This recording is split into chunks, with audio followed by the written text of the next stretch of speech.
সহকর্মী জামাত ইসলামের ঢাকা মহানগরীর উত্তর এলাকার নায়েবে আমির এবং এই এলাকার জামাতের নেতৃবৃন্দ, এলডিপির নেতৃবৃন্দ, ছাত্র শিবিরের ভাইরা, আমার মুরব্বীগণ, আসসালামু আলাইকুম ওয়া রাহমাতুল্লাহি ওয়া বারাকাতুহু। আপনারা যেভাবে মিটিং করবেন, একত্রিত হবেন, এটার জন্য আমি প্রস্তুত ছিলাম না। ভালো ভালো বক্তা এখানে আছে, সুন্দর সুন্দর বক্তব্য রেখেছেন,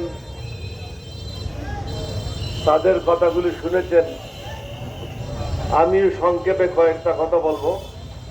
আসলে আমাদের এই জায়গায় আসার মূল লক্ষ্য হচ্ছে গরিব মেহনতি মানুষ যারা বন্যায় ক্ষতিগ্রস্ত হয়েছে তাদের পাশে দাঁড়ানো।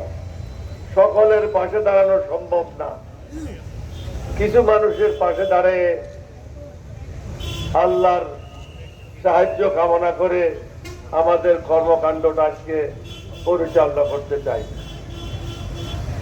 এখানে এসে দেখলাম আপনারা একটা পথসভার ব্যবস্থা করেছেন। আল্লাহর কাছে শুকরিয়া আদায় করি, নবী করিম সাল্লাল্লাহু আলাইহি ওয়াসাল্লামের শুকরিয়া আদায় করি। আপনাদের সাথে মিলিত হওয়ার একটা অপূর্ব সুযোগ আল্লাহ করে দিয়েছেন।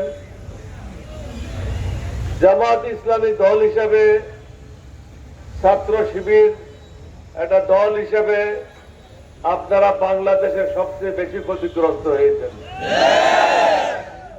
বিগত 15-20 বছর আপনারা মুক্ত বাতাসে নিঃশ্বাস দিতে পারেন নাই। আমরা প্রথমবার বাংলাদেশ স্বাধীন করেছিলাম 1971 সালে। সেই স্বাধীনতার অংশীদার হিসাবে ছিল ভারতের সেনাবাহিনী।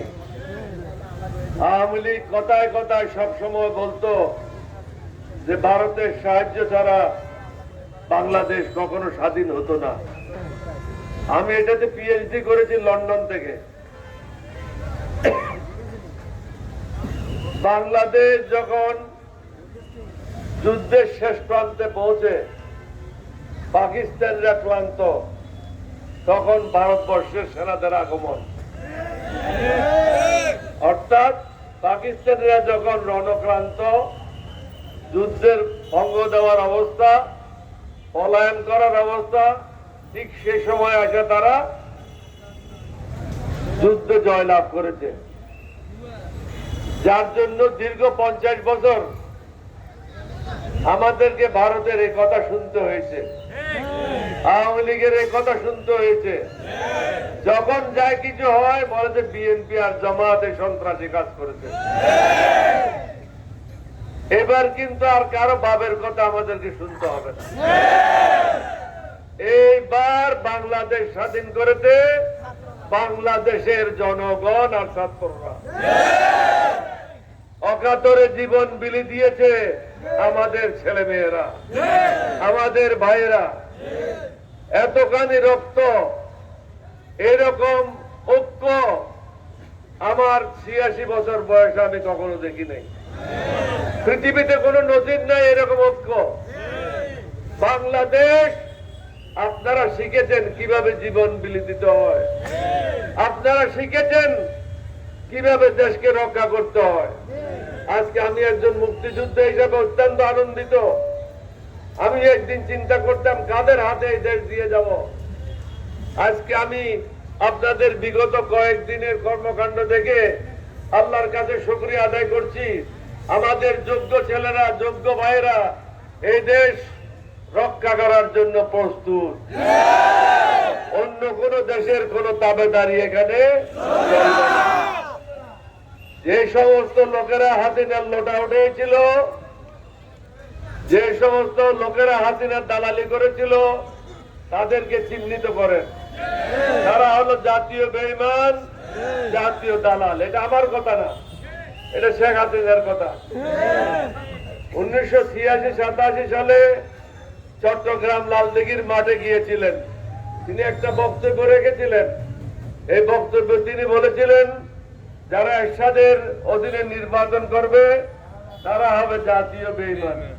সুতরাং এটা তিনিই বলে গেছেন জাতীয় বেঈমান, আমি নতুন বলছি না। তিনি আরো একটা কথা বলেছেন, তার পুত্র যখন জয়ের জন্ম হয় পাকিস্তানিরা জিজ্ঞাসা করলো ওর এক নমরুদ পয়দা হুয়া, আসলে তো নমরুদ। এটা তো আমি বলতেছি না, হাসিনাই বলতেছে নমরুদ। পাকিস্তানিরা বলছে আমরা তো জানতাম না, জানতাম? আপনারা জানতেন? উনি যে বলছে ওনার ছেলে নমরুদ। এখন আমাদের কি করার আছে? আপনারা যারা আমার বক্তব্য শুনেছেন, আমি প্রত্যেকটা বক্তব্যে বলেছি পলানোর সময় পাবেন না। 2024 সাল গজবের বছর, আমার প্রত্যেকটা বক্তব্য আছে, কিন্তু বিশ্বাস করে নাই শেষ পর্যন্ত।